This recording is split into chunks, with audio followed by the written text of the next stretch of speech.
આપણે આખા જગતને ઓળખીએ છીએ પણ પોતાને ઓળખતા નથી. આપણને કોઈએ કીધું હોય તમે રામને ઓળખો છો, તમે કૃષ્ણને ઓળખો છો, કુટુંબ પરિવાર બધાને ઓળખો છો, પણ તમે તમને ઓળખો છો તો કે ત્યાં અંધારું છે. આ અંધારાને મટાડવા માટે સદગુરુની જરૂર પડી. ગુરુ તો સર્વેને શિર છે, બધાના શિર ઉપર ગુરુ છે.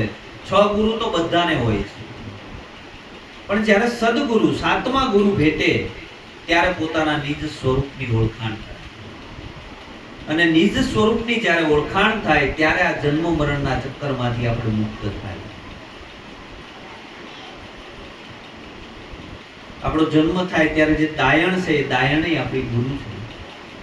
જ્યારે આપણને કોઈ શુદ્ધ બુદ્ધ નથી હોતી, આપણી માતાને કોઈ શુદ્ધ બુદ્ધ ના હોય, એ સમયે આપણને સાફ સફાઈ કરી અને જે આપણને જીવાડે છે, જે આપણને જન્મ કરાવે છે,